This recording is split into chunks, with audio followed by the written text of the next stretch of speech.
questionnement de quand est-ce qu'on ouvre une librairie, pourquoi la librairie a-t-elle fermé? Et bien voilà qui est fait. Il est vrai que ça fait quelques années qu'on a perdu un point, alors je ne peux pas appeler ça une librairie parce que c'était pas une librairie. On a perdu, effectivement, c'était une maison de la presse. Super, hein. Ouais, c'est sympa.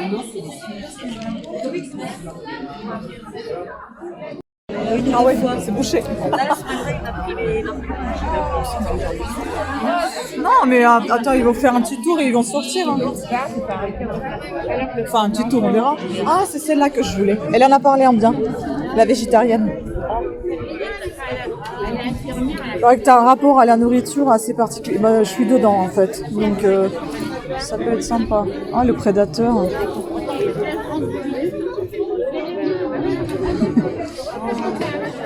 Ça y est, elle encaisse là, elle. À fond. Les silences des pères. C'est un incontournable. Oh, les gouvernantes. Oh, ça a l'air sympa ça aussi. Tiens, on y va? Ça, j'adore. J'ai lu La petite boutique au poison. Superbe. Maintenant j'ai le deuxième et je savais pas qu'elle a sorti ça en poche direct. Mais moi j'ai les deux en brochet. J'adore ça, ce livre. Elle écrit super bien son premier bouquin. Je vais les faire au fur et à mesure. En fait, tout ce qui est sorcière, moi je kiffe. Je sais pas ce que j'ai avec les sorcières, mais j'adore.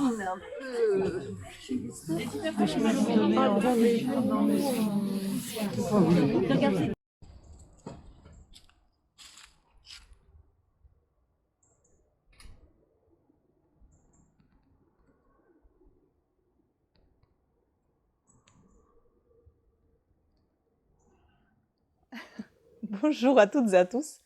Aujourd'hui, ça va être un grand unboxing, plutôt grande book haul, on va dire. Vous avez vu le début de cette vidéo, j'étais à une inauguration dans notre librairie. Suite à ça, et suite à mon passage hier à la librairie, voilà, je vous présente un book haul. Il y a pas mal de nouveautés, mais aussi des livres que peut-être vous connaissez déjà.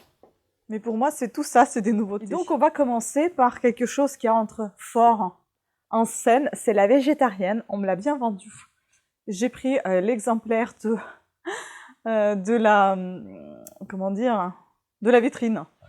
Parce qu'il y avait tellement de monde dans la librairie que je ne trouvais pas l'exemplaire que je voulais. Enfin, l'exemplaire libre. Donc, du coup, j'avais demandé celui de la vitrine. Et je l'ai. Voilà. Je vous lis comme toujours les 4e de couverture et vous me direz à la fin ce que vous pensez de ces achats. Est-ce que vous connaissez ces auteurs? Est-ce que vous avez déjà acheté ces livres ou pas? Ou est-ce que vous pensez le faire? Et qu'est-ce que vous lisez actuellement? Donc on y va avec La végétarienne de Han Kang. C'est une autrice coréenne d'après ce que je sache. Prix Nobel 2024. Nous sommes ici à pas loin de 200 pages. Non, un peu plus loin. 211. Une nuit, Yoon-gae se réveille et va au réfrigérateur, qu'elle vide de toute la viande qu'il contient. Guidée par son rêve, elle a désormais un but, devenir végétale, se perdre dans l'existence calme et inaccessible des arbres et des plantes. Sur des poumons qui devient le sens de sa vie, le pouvoir érotique, floral de sa nudité, vont faire voler en éclats les règles de la société dans une lente descente vers la folie et l'absolu. Ça doit être quelque chose d'assez poétique, philosophique et un grand rapport à la nourriture. On va voir comment ça se déroule, comment, voilà, on m'a bien vendu ce livre entre guillemets, et aussi dans le sens propre du terme, puisque je l'ai entre mes mains désormais. Alors, j'ai lavé les cheveux, mais je ne sais pas ce qu'ils ont. C'est terrible. Aucune tenue. Bon, ensuite. On passe. Ce que j'ai vu moi. Mais j'ai même pas pris de barrette, ça me saoule. Ça me saoule. Toujours un cauchemar, je suis en bataille. C'est peut-être mieux comme ça en fait. Ensuite, j'ai repéré aujourd'hui ce livre-là que j'ai pris. Alex Hay, ou Hay, Les gouvernantes. Palpitant. Donc ici, nous sommes à 474 pages. Et c'est assez sympa. Je pense que ça va être assez light. Londres 1905. Un bal éblouissant. Un casse audacieux. À haut, Madame se prépare à la plus grande soirée de la saison. En bas, les domestiques organisent le cambriolage du siècle. Monsieur King doit se venger. Non, c'est peut-être Mrs. King, pardon. MRS, je crois que c'est Mrs. King doit se venger. Elle a été, c'est ça, c'est Mrs. King doit se venger. Elle a été injustement renvoyée. Son plan est méticuleux, mais les pièges sont nombreux et le suspense palpitant. On a un avis de France 5, Gérard Collard, le magazine de la santé.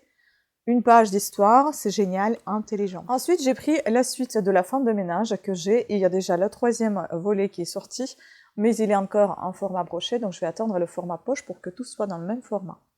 Les secrets de la femme de ménage.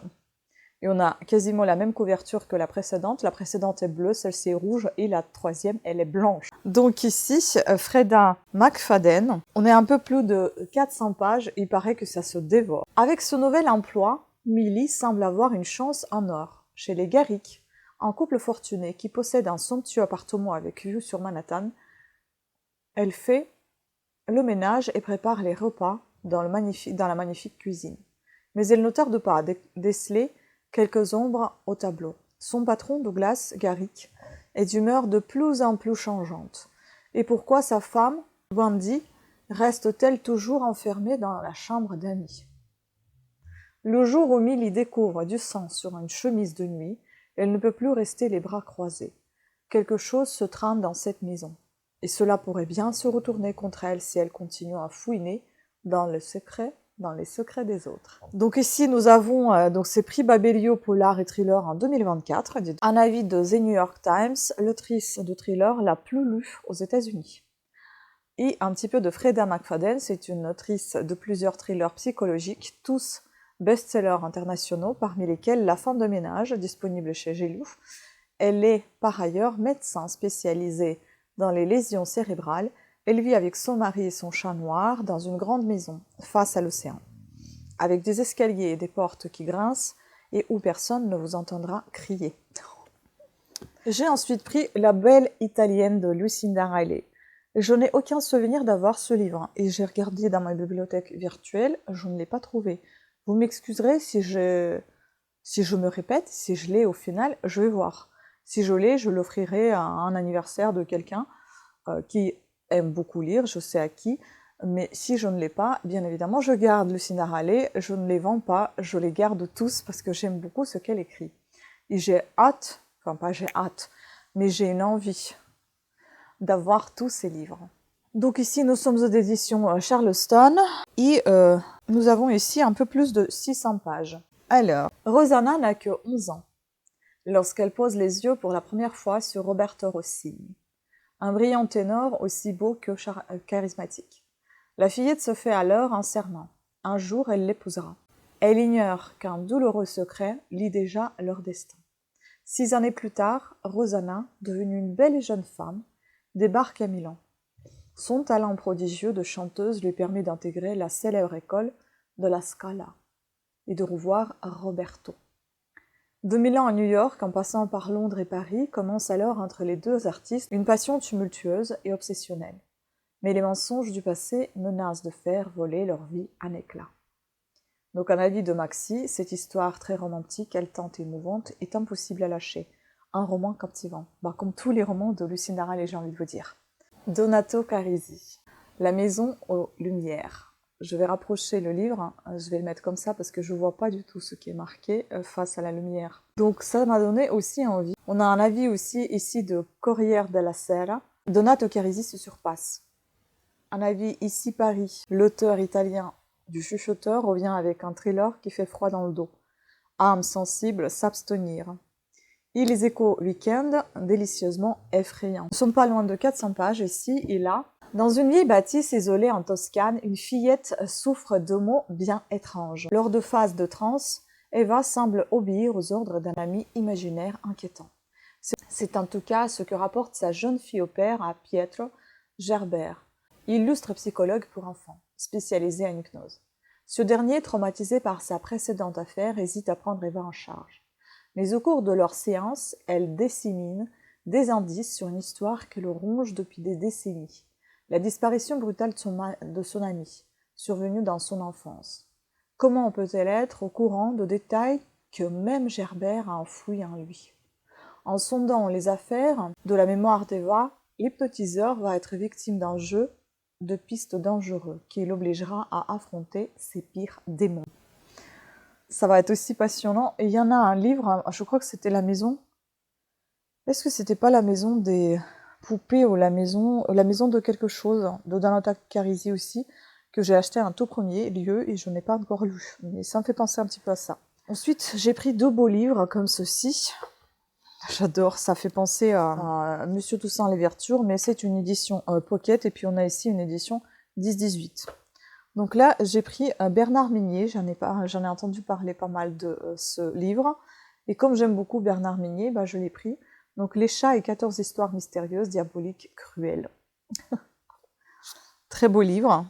Et puis j'ai envie de garder chez moi Bernard Minier, parce que j'aime ce qu'il écrit, comment il écrit. 331 pages. Et je pense que cette fois, je ne vais pas m'en séparer parce que j'ai déjà vendu les livres que j'avais de lui, les 4 premiers volets de Sergent Marcas, je crois. Marcas ou c'était Marcas ou c'était un autre parce que je confonds avec Raven et Giacometti. Un des deux. Mais il me semble que c'était Marcas. Bon. Donc c'est depuis, j'aime beaucoup ce qu'il écrit. De jeunes couples accros au tourisme macabre, des enfants face à la cruauté de leur famille d'accueil, un présentateur télé prêt à tout pour faire exploser l'audience, des animaux subitement délivrés des hommes, un prêtre trop beau pour être honnête, des chats animés, d'étranges intentions, un aviateur de la Première Guerre mondiale confronté à une entité primitive et perverse. 15 nouvelles inoubliables, aussi glaçantes qu'envoûtantes, qui nous parlent d'amour et de folie, de mort et de vengeance, de cupidité et de jalousie, de mensonges et de ténèbres. Le maître de thriller déploie ici toutes les facettes de son talent entre polar, récit historique, anticipation et fantastique. Bernard Minier, comme vous ne l'avez encore jamais lu. Ça donne envie. Voilà. Puis, nous avons celui-ci qui est Les affaires de cœur d'Agatha Christie au centre d'une nouvelle enquête exotique. Trop beau. Trop beau. Pareil, ça fait penser à Monsieur Toussaint Louverture. Je pense qu'ils ont compris qu'on aimait beaucoup leur couverture et commencent tous à s'y mettre un petit peu. Alors, ici, nous avons 350 pages. Mars 1930. Agatha Christie arrive à Ur, célèbre site archéologique près de Bagdad. Divorcée depuis 4 ans, la reine du crime a décidé de passer quelques jours auprès d'un couple d'amis, les Woolley. Léonard, le mari, est l'un des plus grands archéologues britanniques, spécialiste de la Mésopotamie. Sa femme, la brillante Catherine, le seconde avec brio dans son travail. Mais à son arrivée sur le site de fouilles, Agatha découvre que tout n'est pas rose. Vol à répétition, lettres anonymes, malédiction, la vie de son amie Catherine, particulièrement fragile des nerfs, est très pénible. Tour à tour, victime et coupable, elle va se révéler être une femme très singulière. En menant son enquête pour remonter aux sources du mal, Agatha parviendra-t-elle à percer ses mystères? Voilà. Et puis j'ai oublié, avant de vous présenter ces beaux livres, ces belles couvertures, ce magnifique livre de Gaëlle Noin. Il me semble que j'ai aussi de cette autrice un livre. Bureau d'éclaircissement des destins. Archiviste depuis 25 ans en Allemagne, Irène travaille à l'International Tracing Service, le plus grand centre d'archives sur la persécution nazie. En 2016, elle est chargée de restituer des milliers d'objets recueillis à la libération des camps de concentration. Chaque objet, aussi modeste que bouleversant, renferme des secrets, une histoire, les chaos d'une existence brisée. De Varsovie à Thessalonique, Irène renoue les fils tranchés par la guerre et rencontre des vivants, éclairant le destin des victimes pour que la transmission et la vie l'emportent sur la tragédie. Et tout en menant l'enquête, elle se découvre de nouveaux horizons. Superbe. Une immense rigueur historique, avis de Élise Lépine de Le Point, et puis aussi un versant que sidérant, de Anne-Marie Revol, France Info. On a également un avis de l'Obs, Claire Julliard, une fiction bouleversante qui mène le lecteur aux confins de l'horreur, avance à tâtons dans les brumes d'un passé ténébreux et débouche sur une percée lumineuse. C'est topissime, j'adore, hein. Franchement j'ai envie de tout commencer, c'est terrible. Et là, nous sommes à peine à un peu plus de 400 pages. Et franchement, ce livre-là, je pense qu'il va rester dans mes livres préférés. Puis, on a eu un cadeau, tous ceux qui ont fait partie aujourd'hui de la librairie. Tous ceux qui ont été, je veux dire, entre guillemets, conviés. On n'était pas conviés, mais c'était une découverte. Donc, il fallait... Ceux qui sont venus, donc ils étaient récompensés par un petit cadeau d'inauguration. Au bonheur de lire, les plaisirs de la lecture par Sylvain Tesson, Camille Laurens, Dai Sigier et Ray Bradbury. C'est un petit poche aux éditions Folio, on est à peine ici à plus de 100 pages. Peu d'objets éveillent, comme le livre, le sentiment d'absolue propriété. Tombés entre nos mains, les livres deviennent nos esclaves. Esclaves, oui, car de matière vivante, mais esclaves que nul ne songerait à affranchir, car de feuilles mortes. Comme telles, ils subissent les pires traitements, fruits des plus folles amours ou d'affreuses fureurs, et que je te corne les pages. Oh, quelle blessure chaque fois, cette vision de la page cornée. Mais c'est pour savoir où j'en suis. C'est moi, c'est des blessures pour moi aussi. Et que je te pose ma tasse de café sur la couverture, ses auréoles, ses reliefs, de tartines, ces taches d'huile solaire. Daniel Pénac. Emma Bovary, Marcel Proust, Julien Sorel, Nathalie Sarraute, Guy Montagnier, peut-être, écrivain et grand personnage de fiction, partage ici le rapport à la lecture et au livre. Fragments de romans, d'autobiographies, d'essais, ces textes représentent sous divers angles le bonheur de lire. J'adore. Et enfin, il me reste 2 derniers livres. Honnêtement, il est très très grand ce book-haul. Il y a celui-ci que j'ai hâte de découvrir. C'est L'énigme de Turneglass de Gareth Rubin. Et c'est un livre qu'on tourne et qu'on retourne. À double temporalité, aux éditions 10-18. Angleterre 1881. Une maison isolée, une femme prisonnière d'une cage de verre. Simeon Lee. Un jeune médecin se rend sur l'île de Ré chez son oncle, Olivier House. Ce dernier, gravement malade, est persuadé d'avoir été empoisonné. Peu de temps après son arrivée à Turneglass, l'unique maison de l'île, Simeon fait une découverte des plus étranges. Dans un coin de la bibliothèque se trouve une cage de verre dans laquelle est enfermée une femme. Quel secret cache-t-elle ? La vérité se trouve peut-être dans le journal intime d'Olivier qui raconte une histoire très différente selon le sens dans lequel on le lit. Traduit de l'anglais par Michael Bellano. Et puis là, donc deuxième temporalité, Californie 1939, un écrivain mort, le titre de son dernier roman, L'énigme de Turneglass. Ah mince, j'avais pas vu que le livre était abîmé, en floute. Bon, bah, c'est pas grave.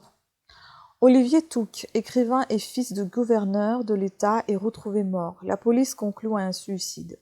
Mais cette hypothèse ne convainc pas son ami Ken Courien, qui décide d'enquêter et découvre de nombreux éléments troublants dans le passé de cette célèbre famille. Pour déterrer la vérité, Ken devra déchiffrer les indices cachés dans le dernier ouvrage d'Olivier, un roman tête-bêche intitulé L'énigme de Turneglass, dont le héros est un jeune médecin appelé Simeon Lee. C'est dingue, hein? Donc voilà, j'ai trop hâte de découvrir ce livre. Et il est composé de combien de pages? Parce que là, en fait, on a une partie qui fait 213 pages, je crois 222 pages, et une partie qui fait 239 pages. Donc on est à 459 pages dans ce bouquin. Et puis celui-ci, je n'arrivais pas à passer à côté, j'en ai marre, à partout je le vois, et donc j'avais envie de le prendre. C'est un livre de Valérie Perrin, Tata, aux éditions Albin Michel. Ici, on a notre couverture blanc immaculée. Je le vois partout et ça m'a donné trop envie de le découvrir. Il fait 634 pages, il est assez gros. Colette est remorte. Ce mort n'est nulle part. Remourir, ça n'existe pas. Colette était une femme sans histoire. C'est du moins ce que l'on croyait jusqu'au jour où sa nièce apprend son décès par un appel de la police. Car Colette, sa tante unique, a déjà été enterrée il y a 3 ans. Avec ce roman virtuose où s'entrelacent destin et intrigue palpitante, Valérie Perrin, extraordinaire conteuse de nos vies, signe son grand retour. J'adore. J'adore, ça donne trop envie de découvrir.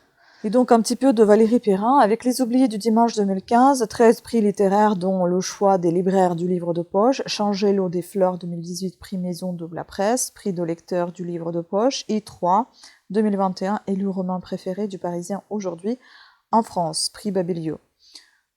Totalisant plusieurs millions d'exemplaires vendus dans une soixantaine de pays, Valérie Perrin s'impose comme l'une des autrices françaises les plus lues en France et dans le monde. Garde cimetière, fossoyeur, aide-soignante, couturière, bistroutier ou cordonnier, elle donne voix aux vies de l'ombre, avec des romans d'amour construits comme des polars. Ah ça j'adore par contre. Je suis pas trop des romans, je suis pas trop roman, mais... Par exemple, les Lucinda Raleigh, ce sont des romans, mais un peu historiques, et j'aime beaucoup. Il y a une partie de recherche, un peu de policier aussi dedans, et ça, je kiffe. Et donc, si ça fait un petit peu partie aussi roman policier, on va dire, avec des intrigues un petit peu à la Colombo, pourquoi pas? Ça serait vraiment chouette de découvrir ça. Et donc là, sur la jaquette, on avait ici, il n'y a pas sur la jaquette, sur le bandeau, il n'y a pas de gens sans histoire, c'est vrai. Je suis super contente de mon book haul. Quoi dire de plus? J'ai trop envie de tout lire. Voilà, donc pensez à me laisser votre avis sous cette vidéo. Quel livre vous tente? Ou est-ce que vous avez déjà lu quelque chose parmi ces livres-là? Enfin, tout ce que je vous ai dit au départ de cette vidéo. Sur ce, je vous embrasse et je vous dis à très très bientôt. Ciao!